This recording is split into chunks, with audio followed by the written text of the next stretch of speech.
compartilhar com vocês inicialmente, mas um pouquinho diferente, antes da prece, um trecho de um texto que está em O Evangelho segundo o Espiritismo, no capítulo 1, Não vim destruir a lei, aliança da ciência e da religião, item 8. São chegados os tempos em que os ensinamentos do Cristo têm de ser completados, em que o véu intencionalmente lançado sobre algumas partes desse ensino tem de ser levantado, em que a ciência, deixando de ser exclusivamente materialista, tem de levar em conta o elemento espiritual, em que a religião, deixando de ignorar as leis orgânicas e imutáveis da matéria, como duas forças que são, apoiando-se uma na outra e marchando combinadas, se prestarão mútuo concurso. Então, não mais desmentida pela ciência, a religião adquirirá inabalável poder, porque estará de acordo com a razão, já se lhe não podendo mais opor a irresistível lógica dos fatos. Quero convidar a todos que se sentirem à vontade a manterem os olhos fechados, a tomar uma respiração profunda, mantendo a conexão com o momento presente, com o ambiente. Nós vamos buscando sentir o carinho, o amparo do irmão a quem nós chamamos anjo guardião. E vamos envolvendo esse amigo em vibrações de gratidão por sua dedicação ao longo de toda a nossa existência. E por nos auxiliar também, nos envolver para que hoje pudéssemos estar aqui vivendo esse momento. Vamos agradecendo imensamente a esse amigo e buscando elevar o nosso pensamento e o nosso sentimento ao nosso amigo maior, o nosso irmão, que dedica sua atenção e seu cuidado a nós há muito tempo, muito mais do que nós podemos imaginar.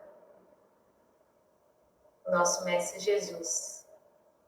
Vamos agradecendo a Ele o seu Evangelho, que é a luz na nossa vida, agradecendo a Ele o Consolador prometido,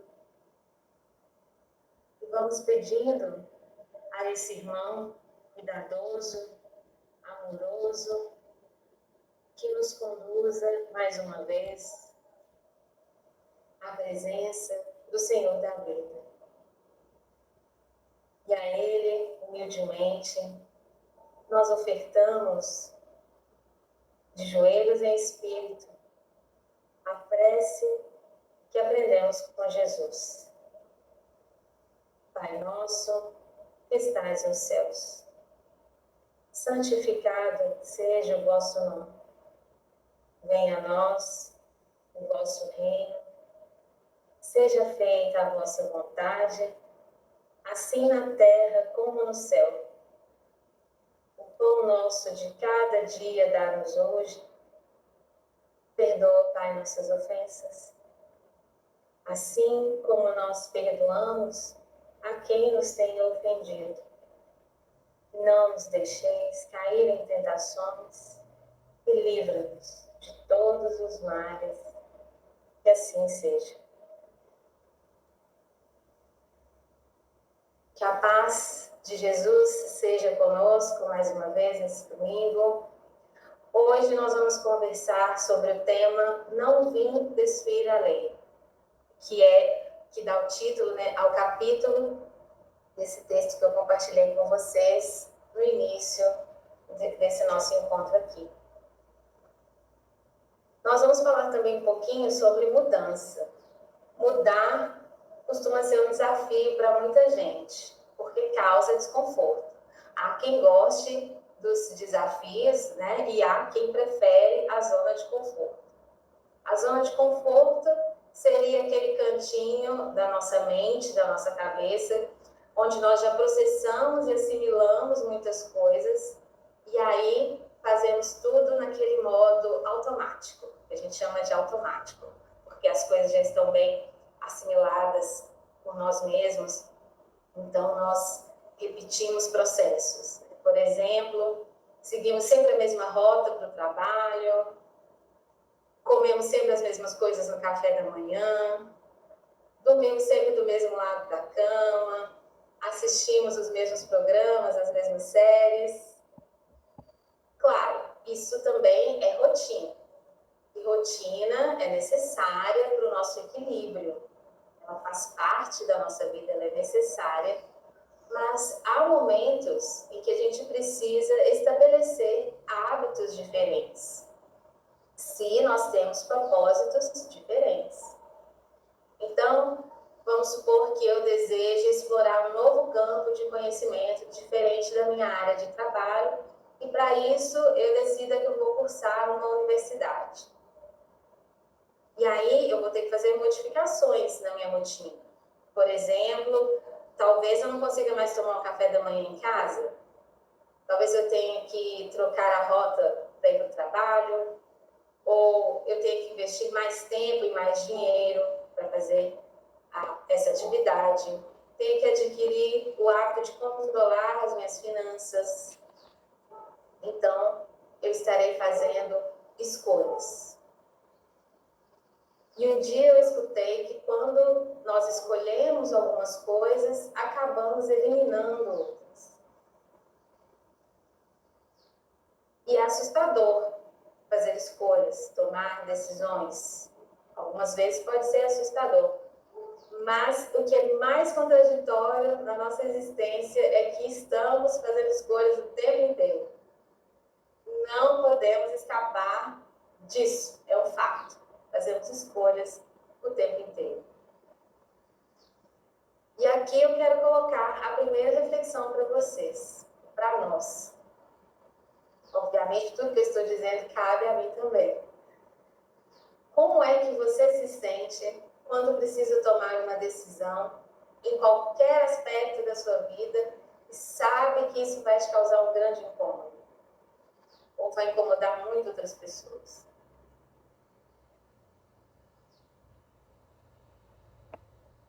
Costuma ser dolorido?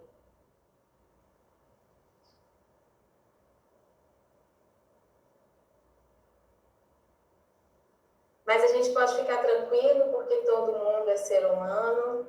A Eliana me disse, né, que todo mundo aqui vai reagir e perceber as coisas de um jeito diferente e tá tudo bem. Tá tudo certo. O mais importante é a gente lembrar que Deus propõe mudanças para a gente porque deseja o nosso crescimento espiritual. E desde que o mundo é mundo, a gente passa por transformações físicas, transformações no próprio planeta, na constituição física da Terra, transformações políticas, econômicas, sociais. Se a gente pensar num exemplo assim, mais remoto, quando Nicolau Copérnico, que foi um astrônomo e um matemático polonês, que desenvolveu um modelo de sistema em que o Sol, né, ele queria descrever o movimento dos planetas, e ele desenvolveu um modelo em que o Sol estava no centro desse sistema, e os planetas girando em torno dele. Mas ele percebeu que não teria aceitação disso. A ciência da época não concordaria com isso. Então, ele não revelou essa informação. Ele permitiu que ela fosse revelada somente após a sua morte. Ele não queria ser considerado um herege, um infiel. Infiel a quem? A igreja. E aí, mais tarde, Galilei, comprova o que Nicolau Copérnico descobriu, comprova o modelo dele, mas a ciência continuava renegando isso. E Galileu a se retratar, ou seja, a ir contra as próprias ideias para não ser condenado à morte. E por que algo tão importante para a ciência, uma coisa tão produtiva para a ciência, era considerado pela igreja põe em maiúsculo, uma instituição poderosíssima, uma ameaça? Porque havia interesses materiais envolvidos, interesses políticos envolvidos. E no nosso dia a dia, que tipo de interesses tem sido nossa prioridade?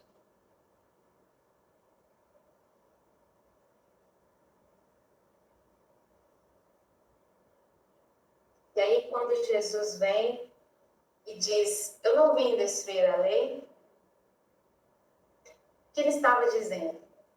Olha, não interessa interferir nos costumes que essa sociedade já tem, que vocês construíram até aqui. Não interessa enfrentar os interesses de Roma, os interesses romanos. Não.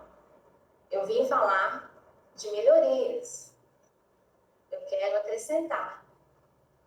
E ele veio falar de melhorias para a humanidade um pouco mais amadurecida do que aquela que acolheu Moisés.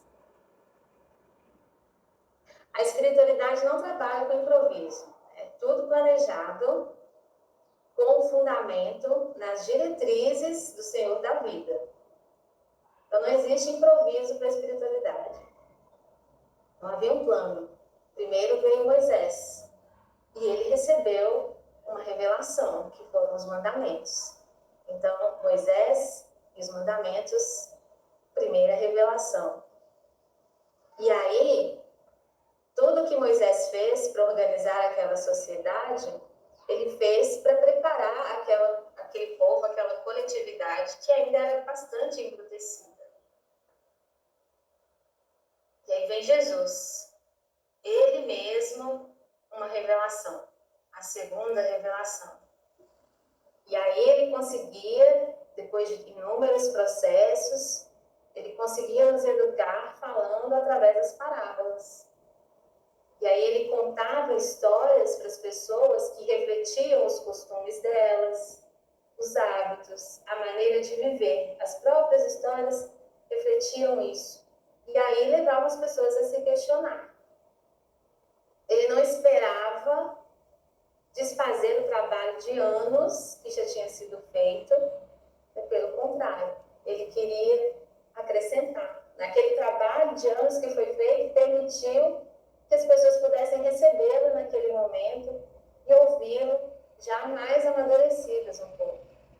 Mas, obviamente, ele enfrentou oposição, porque a maneira dele de pregar e de falar, as mudanças que ele trouxe na maneira de pensar, confrontavam interesses políticos e econômicos.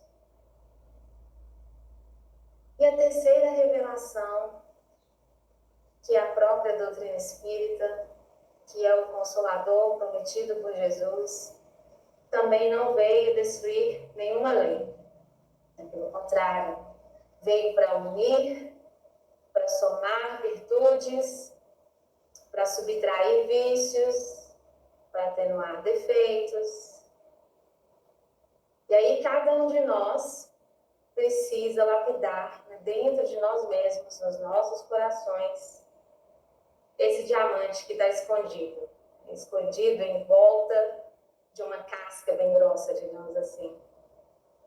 E aí a gente tem que destruir algumas leis que nós mesmos criamos, estabelecemos nas nossas mentes, porque muitas vezes a gente caminhou por estradas escuras. E aí, para a gente se proteger, nós estabelecemos algumas leis. Algumas são boas, outras nem tanto. Mas está nas nossas mãos corrigir a nossa rota. Porque a gente tem liberdade para fazer escolhas. Nós temos livre arbítrio. E aí, pensando nessa liberdade e em leis que nós precisamos estabelecer, vou propor novas reflexões para a gente. que leis de relacionamento, por exemplo, nós precisamos reconstruir.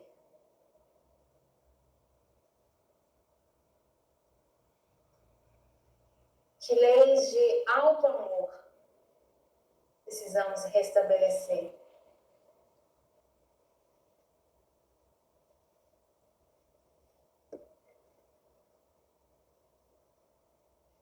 E um dos projetos difíceis que a gente precisa implantar e elaborar no nosso coração está relacionado à lei do perdão. Que projeto eu preciso preparar no meu coração para estabelecer a lei de perdão?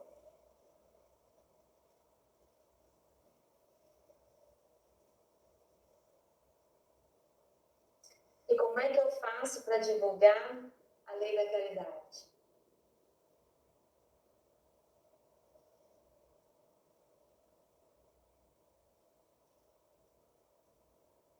Acho que não vai ser muito fácil, não é fácil para ninguém elaborar isso.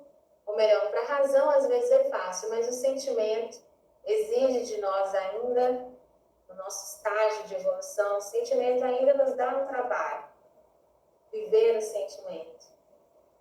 Mas o convite, né, que fica no Evangelho, que fica das palavras de Jesus, é para a gente enfrentar um processo de tentar. Desse mundo em que aparentemente a bondade é um sinal de fraqueza ou pode representar uma perda financeira, o nosso desafio é pensar e agir diferente. E aí o convite do Cristo continua de pé para nós. Ame a Deus sobre todas as coisas e ao próximo como a ti mesmo. E aí ele resumiu toda a lei e todo o desafio que a gente tem para vencer, para que as diretrizes do Senhor da vida sejam amplamente vividas e percebidas pela humanidade terrena. Eu quero agradecer a todos por me ouvirem hoje, por me dar essa oportunidade. Quero convidá-los novamente a fecharem os olhos, aqueles que se sentirem à vontade.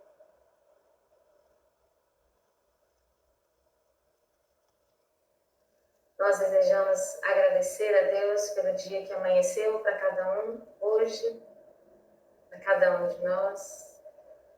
E vamos vibrando por esse momento que nós temos aqui na assistência espiritual a cada domingo. Vamos sustentando os amigos que nos proporcionam viver esse momento, as tarefeiras da casa, no plano físico e no plano espiritual.